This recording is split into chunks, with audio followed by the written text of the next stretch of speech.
जय जय ललिते हर हर ललिते जय जय ललिते हर हर ललिते जय जय ललिते हर हर ललिते जय जय ललिते हर ನನ್ನೆಲ್ಲ ಆತ್ಮೀಯರೇ, ನಾವಿಂದು ಲಲಿತಾ ಸಹಸ್ರನಾಮದ 48ನೇ ನಾಮವಾಗಿರ್ತಕ್ಕಂತಹ ಮಹಾಲಾವಣ್ಯ ಶೇವಧಯೇ ನಮಃ ಎಂಬಂತಹ ನಾಮದ ಭಾವಾರ್ಥವನ್ನು ತಿಳಿದುಕೊಳ್ಳೋಣ.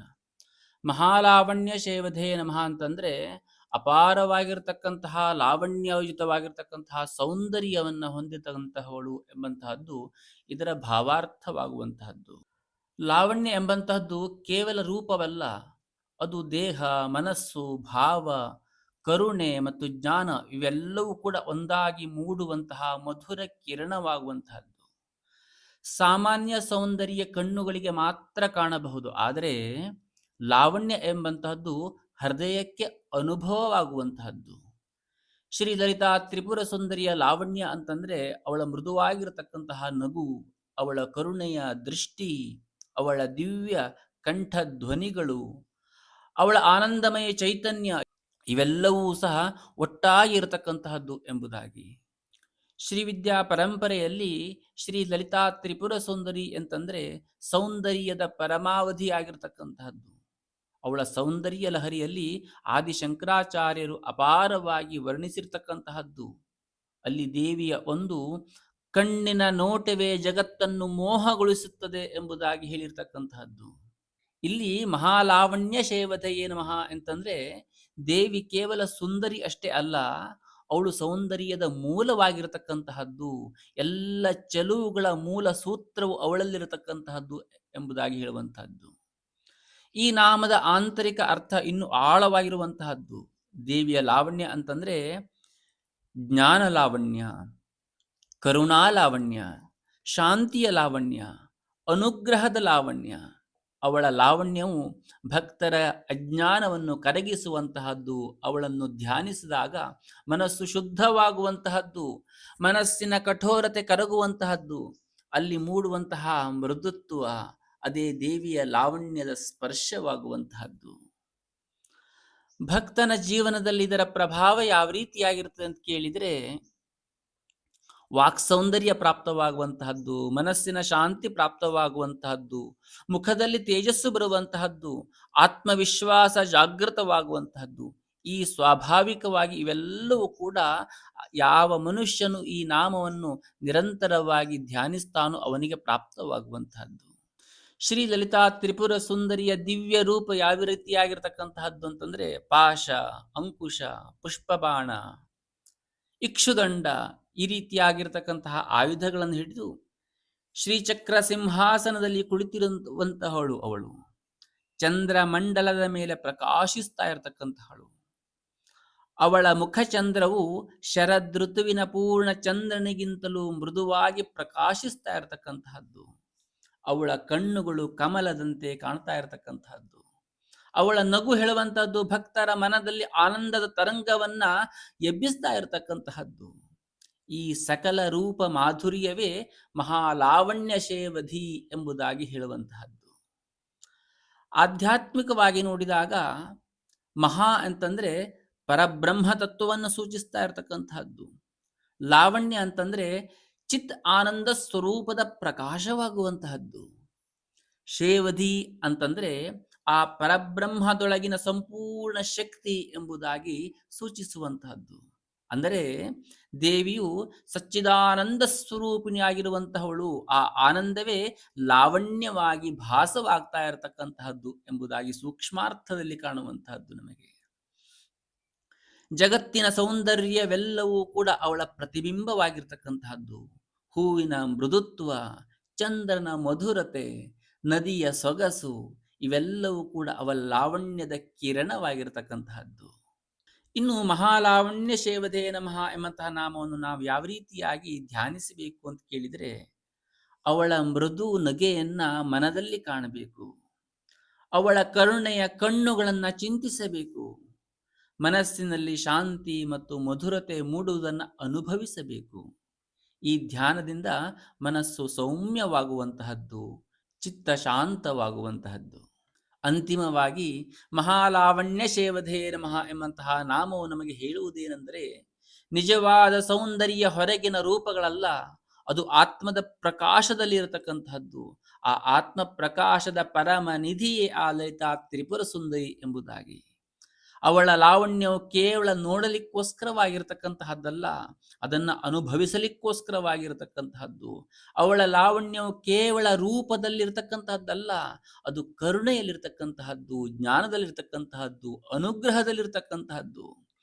ಈ ನಾಮವನ್ನು ಭಕ್ತಿ ಭಾವದಿಂದ ಜಪಿಸಿದಾಗ ನಮ್ಮ ಜೀವನವೇ ಸುಂದರವಾಗುವಂತಹದ್ದು, ಮನಸ್ಸು ಮೃದುಗೊಳ್ಳುವಂತಹದ್ದು, ಮಾತಿನಲ್ಲಿ ಮಾಧುರ್ಯ ಪ್ರಾಪ್ತವಾಗುವಂತಹದ್ದು, ಹೃದಯದಲ್ಲಿ ದಿವ್ಯ ಶಾಂತಿ ಹೇಳುವಂತಹದ್ದು, ನೆನೆಸುವಂತಹದ್ದು. ಅಂತಿಮವಾಗಿ ಮಹಾಲಾವಣ್ಯ ಶೇವಧೇ ನಮಃ ಎಂಬುದು ದೇವಿ ಅಪ್ರತಿಮವಾಗಿರತಕ್ಕಂತಹ ಸೌಂದರ್ಯದ ಘೋಷಣೆ ಮಾತ್ರವಲ್ಲ, ಅದು ನಮ್ಮೊಳಗಿನ ದಿವ್ಯ ಲಾವಣ್ಯವನ್ನು ಜಾಗೃತಗೊಳಿಸುವ ಮಂತ್ರವೂ ಆಗಿರತಕ್ಕಂತಹದ್ದು. ಇನ್ನು ಈ ನಾಮವನ್ನು ಒಂದು ಕಥಾರೂಪದಲ್ಲಿ ನೋಡೋಣದಾದರೆ, ಒಂದು ಸಣ್ಣ ಗ್ರಾಮದಲ್ಲಿ ವಿದ್ವಾಂಸನಾಗಿರತಕ್ಕಂತಹ ವೇದಭೂಷಣ ಶರ್ಮ ಎಂಬಂತಹ ಒಬ್ಬ ಪಂಡಿತನಿದ್ದ. ಅವನು ದೇವಿಯ ಉಪಾಸಕನಾಗಿದ್ದ. ಪ್ರತಿದಿನವೂ ಕೂಡ ಬೆಳಿಗ್ಗೆ ಎದ್ದು ಶ್ರೀಚಕ್ರ ಪೂಜೆಯನ್ನು ಮಾಡಿ ಲಲಿತಾ ಸಹಸ್ರನಾಮವನ್ನು ಪಠಿಸುತ್ತಾ ಕುಂಕುಮಾರ್ಚನೆಯನ್ನು, ಪುಷ್ಪಾರ್ಚನೆಯನ್ನು ಈ ರೀತಿಯಾಗಿ ಆತ ಮಾಡ್ತಾ ಇದ್ದ. ಹೀಗೆ ಉಪಾಸನೆ ಮಾಡ್ತಾ ಇದ್ದಂಥ ಸಮಯದಲ್ಲಿ ಒಂದು ದಿನ ಲಲಿತಾ ಸಹಸ್ರನಾಮವನ್ನು ಓದಬೇಕಾದ್ರೆ ಅವನ ಗಮನ ಹೇಳುವಂಥದ್ದು ದೇವಿಯ ಮಹಾಲಾವಣ್ಯ ಶೇವಧಿ ಎಂಬಂತಹ ನಾಮದ ಮೇಲೆ ಬೀಳುವಂತಹದ್ದು. ಹಾಗಾಗಿ ಅವನಿಗೆ ಮನಸ್ಸಿನಲ್ಲಿ ಒಂದು ಯೋಚನೆ ಬರ್ತದೆ. ಅದು ಏನು ಅಂತ ಕೇಳಿದರೆ, ಮಹಾಲಾವಣ್ಯ ಅಂತಂದ್ರೆ ಏನು, ಅದು ಯಾವ ರೀತಿಯಾಗಿರಬಹುದು, ಅದು ಕೇವಲ ದೇವಿಯ ರೂಪ ಚಲುವೆಯೇ ಅಥವಾ ಅದರ ಹಿಂದೆ ಇನ್ನೇನಾದರೂ ಇದೆಯೇ ಎಂಬಂತಹದ್ದನ್ನು ತಿಳಿಬೇಕು ಹೇಳುವಂತಹ ಒಂದು ಆಸಕ್ತಿ ಬಂತು ಆತನಿಗೆ. ಒಂದು ಶುಭ ಶುಕ್ರವಾರದ ಸಂಜೆಯ ಸಮಯದಲ್ಲಿ ಆತ ಪೂಜೆಯನ್ನು ಮಾಡ್ತಾನೆ. ಪೂಜೆಯ ನಂತರ ಅವನು ದೇವಿಯನ್ನು ಮನಸ್ಸಿನಲ್ಲಿ ಪ್ರಾರ್ಥಿಸ್ತಾನೆ, ಅಮ್ಮ, ನಿನ್ನ ಲಾವಣ್ಯದ ಸತ್ಯವನ್ನು ನನಗೆ ತಿಳಿಸು ಎಂಬುದಾಗಿ.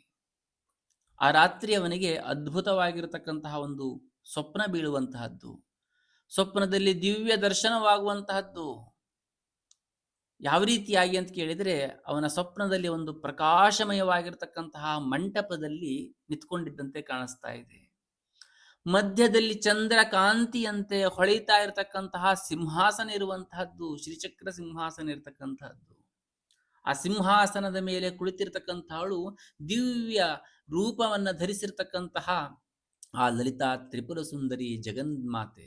ಅವಳ ಮುಖದಲ್ಲಿ ಮೃದುವಾಗಿರ್ತಕ್ಕಂತಹ ನಗು ಕಾಣಿಸ್ತಾ ಇತ್ತು. ಕಣ್ಣುಗಳಲ್ಲಿ ಕರುಣೆಯ ಸಾಗರ ಕಾಣಿಸ್ತಾ ಇತ್ತು. ಕೈಗಳಲ್ಲಿ ಪಾಶ, ಅಂಕುಶ, ಪುಷ್ಪಬಾಣ, ಇಕ್ಷುದಂಡಗಳನ್ನ ಆ ಜಗನ್ಮಾತೆ ಧರಿಸಿರ್ತಾ ಇರತಕ್ಕಂಥದ್ದನ್ನ ಆ ಶರ್ಮರು ನೋಡ್ತಾರೆ. ಅದೆಲ್ಲವನ್ನು ನೋಡಿ ಹೃದಯದಲ್ಲಿ ಆನಂದವನ್ನು ಅನುಭವಿಸ್ತಾರೆ. ಮೌನವಾಗಿ ಮನಸ್ಸಿನಲ್ಲಿ ಅವರ ಒಂದು ಪ್ರಶ್ನೆ ಉದ್ಭವ ಆಗ್ತದೆ, ಅಮ್ಮ, ನಿನ್ನ ಲಾವಣ್ಯ ಅಂದರೆ ಏನು ಎಂಬುದಾಗಿ ತಿಳಿಸು ಎಂಬುದಾಗಿ. ದೇವಿ ಮೃದುವಾಗಿ ಹೇಳುವಂತಹದ್ದು, ಜನರು ಸೌಂದರ್ಯವೆಂದರೆ ಬಾಹ್ಯ ರೂಪವೆಂದು ಭಾವಿಸುವಂತಹದ್ದು, ಆದರೆ ನನ್ನ ಲಾವಣ್ಯವು ಕೇವಲ ರೂಪಗಳಷ್ಟೇ ಅಲ್ಲ.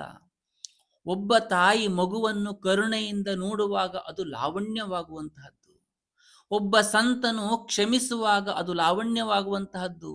ಒಬ್ಬ ಭಕ್ತನು ನಿಸ್ವಾರ್ಥ ಪ್ರಾರ್ಥನೆ ಮಾಡುವಾಗ ಅದು ಲಾವಣ್ಯವಾಗುವಂತಹದ್ದು ಎಂಬುದಾಗಿ. ಶರ್ಮರು ಆಶ್ಚರ್ಯದಿಂದ ಕೇಳ್ತಾರೆ, ಅಮ್ಮ, ಅಂದರೆ ನೀನು ಆ ಎಲ್ಲ ಲಾವಣ್ಯದ ಮೂಲವೇ ಎಂಬುದಾಗಿ. ದೇವಿ ಸುಮ್ಮನೆ ನೆಗೆಯಾಡ್ತಾ ಹಾಗೆ ತಲೆಯನ್ನು ಆಡಿಸ್ತಾಳೆ.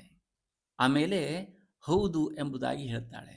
ಜಗತ್ತನ್ನಲ್ಲಿರುವ ಎಲ್ಲ ಚಲುವು, ಹೂವಿನ ಮೃದುತ್ವ, ಚಂದ್ರನ ಶೀತಲತೆ, ನದಿಯ ಹರಿವು, ಇವೆಲ್ಲವೂ ಕೂಡ ನನ್ನ ಲಾವಣ್ಯದ ಕಿರಣಗಳಾಗಿರ್ತಕ್ಕಂಥದ್ದು. ಅದಕ್ಕಾಗಿ ನನಗೆ ಮಹಾಲಾವಣ್ಯ ಶೇವಧಿ ಎಂಬುದಾಗಿ ಕರೆಯುವಂತಹದ್ದು ಎಂಬುದಾಗಿ ಹೇಳ್ತಾರೆ. ಅಷ್ಟರಲ್ಲಿ ದೇವಿ ತನ್ನ ಕರದಿಂದ ಒಂದು ಕಮಲವನ್ನ ತೋರಿಸ್ತಾಳೆ. ಕಮಲವು ಮಣ್ಣಿನಲ್ಲಿ ಬೆಳೆದರೂ ಸಹ, ಕೆಸರಿನಲ್ಲಿ ಬೆಳೆದರೂ ಸಹ ಅದರ ಸೌಂದರ್ಯ ಮಣ್ಣಿನಿಂದ ಕಲುಷಿತವಾಗಿರುವುದಿಲ್ಲ. ಭಕ್ತನ ಜೀವನವೂ ಕೂಡ ಇದೇ ರೀತಿಯಾಗಿ ಇರಬೇಕು ಎಂಬಂತಹ ಸೂಚನೆ ಅದು. ಲೋಕದಲ್ಲಿ ಇದ್ದರೂ ಸಹ ಮನಸ್ಸು ಶುದ್ಧವಾಗಿರಬೇಕು. ಅಹಂಕಾರ, ಅಸೂಯೆ, ದ್ವೇಷ ಇವೆಲ್ಲವೂ ಕೂಡ ಮನಸ್ಸಿನ ಮಣ್ಣುಗಳು, ಮನಸ್ಸಿನಲ್ಲಿರ್ತಕ್ಕಂತಹ ಕೆಸರುಗಳು. ಅವುಗಳಿಂದ ಮೇಲೇಳಬೇಕು. ಕಮಲದಂತೆ ಅರಳಿದಾಗ ನಿಜವಾಗಿರತಕ್ಕಂತಹ ಲಾವಣ್ಯ ಪ್ರಕಾಶ ಹೇಳುವಂಥದ್ದು ಪ್ರಾಪ್ತವಾಗ್ತದೆ ಎಂಬುದಾಗಿ ಹೇಳ್ತಾಳೆ. ಅಶರಮರ ಕಣ್ಣುಗಳಲ್ಲಿ ಆನಂದ ಬಾಷ್ಪ ಹೇಳುವಂಥದ್ದು ಬರುವಂತಹದ್ದು. ಅಮ್ಮ, ನಿನ್ನ ಲಾವಣ್ಯವನ್ನು ನಾನು ಹೇಗೆ ಪಡೆಯಲಿ ಎಂಬುದಾಗಿ ಕೇಳ್ತಾಳೆ ಆ ಜಗನ್ಮಾತೆಯಲ್ಲಿ. ಅದಕ್ಕೆ ಆ ಜಗನ್ಮಾತೆ ಉತ್ತರಿಸ್ತಾಳೆ, ನನ್ನ ನಾಮವನ್ನು ಭಕ್ತಿಯಿಂದ ಜಪಿಸು, ಮನಸ್ಸನ್ನು ಮೃದುಗೊಳಿಸು, ಕರುಣೆಯಿಂದ ನಡೆ. ಅಲ್ಲಿ ನನ್ನ ಲಾವಣ್ಯ ನಿನ್ನೊಳಗೆ ಪ್ರಕಾಶಮಾನವಾಗಿ ಪ್ರವೇಶಿಸುವಂತಹದ್ದು ಎಂಬುದಾಗಿ ಹೇಳ್ತಾಳೆ. ಅಷ್ಟರೊಳಗೆ ಅಕಸ್ಮಾತ್ತಾಗಿ ಸ್ವಪ್ನ ಮುಗಿದು ಬಿಡುತ್ತದೆ. ಎಚ್ಚರ ಆಗಿಬಿಡುತ್ತದೆ ಶರ್ಮರಿಗೆ. ಎದ್ದು ನೋಡ್ತಾರೆ, ಅವರ ಮನಸ್ಸಿನಲ್ಲಿ ಅಪಾರವಾಗಿರತಕ್ಕಂತಹ ಶಾಂತಿ ನೆಲೆಸಿತ್ತು. ಏನೋ ಒಂದು ರೀತಿಯಾಗಿರತಕ್ಕಂತಹ ಸಂತೋಷ. ಅವರು ಲಲಿತಾ ಸಹಸ್ರನಾಮವನ್ನು ಪಠಿಸುವಾಗ ಮಹಾಲಾವಣ್ಯ ಶೇವಧೆ ಎಂಬಂತಹ ನಾಮಕ್ಕೆ ಬಂದಾಗ ಹೃದಯದಲ್ಲಿ ಒಂದು ಹೊಸ ರೀತಿಯಾಗಿರತಕ್ಕಂತಹ ಅನುಭವ ಮೂಡಲಿಕ್ಕೆ ಪ್ರಾರಂಭವಾಯಿತು. ಅಂದಿನಿಂದ ಇದೀಗ ಅವರು ತಿಳಿದುಕೊಂಡಿದ್ರು, ದೇವಿಯ ಲಾವಣ್ಯವು ಕೇವಲ ದರ್ಶನದಲ್ಲ, ಅದು ಜೀವನದಲ್ಲಿ ಆಚಾರವಾಗಬೇಕು. ಅವರು ಎಲ್ಲ ಗ್ರಾಮಸ್ಥರೊಂದಿಗೆ ಮೃದುವಾಗಿ ಮಾತನಾಡಲಿಕ್ಕೆ ಪ್ರಾರಂಭ ಮಾಡಿದ್ರು, ಮೃದುವಾಗಿ ನಡ್ಕೊಳ್ಳಿಕ್ಕೆ ಪ್ರಾರಂಭ ಮಾಡಿದ್ರು, ಬಡವರಿಗೆ ಸಹಾಯ ಮಾಡಲಿಕ್ಕೆ ಪ್ರಾರಂಭ ಮಾಡಿದ್ರು, ಎಲ್ಲರಿಗೂ ಕೂಡ ಸಾಂತ್ವನ ಹೇಳ್ತಾ ಇದ್ರು. ನಿಧಾನವಾಗಿ ಜನರು ಹೇಳತೊಡಗಿದ್ರು, ಶರಮರ ಮುಖದಲ್ಲಿ ವಿಚಿತ್ರವಾಗಿರತಕ್ಕಂತಹ ತೇಜಸ್ಸು ಕಾಣಿಸ್ತಾ ಇದೆ, ಅದು ದೇವಿಯ ಲಾವಣ್ಯದ ಪ್ರತಿಫಲ ಎಂಬುದಾಗಿ.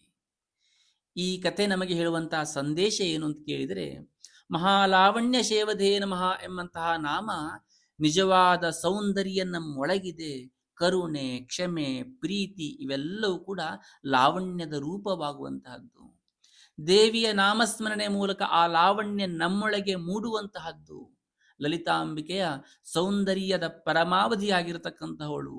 ಅವಳನ್ನು ಭಕ್ತಿಯಿಂದ ಧ್ಯಾನಿಸಿದಾಗ ನಮ್ಮ ಜೀವನವೂ ಕೂಡ ಮಹಾಲಾವಣ್ಯ ಶೇವಧೇ ನಮಃ ಎಂಬಂತೆ ಲಾವಣ್ಯದಿಂದ ಪ್ರಕಾಶಮಾನವಾಗಿ ಆಗುವಂತಹದ್ದು ಎಂಬುದಾಗಿ.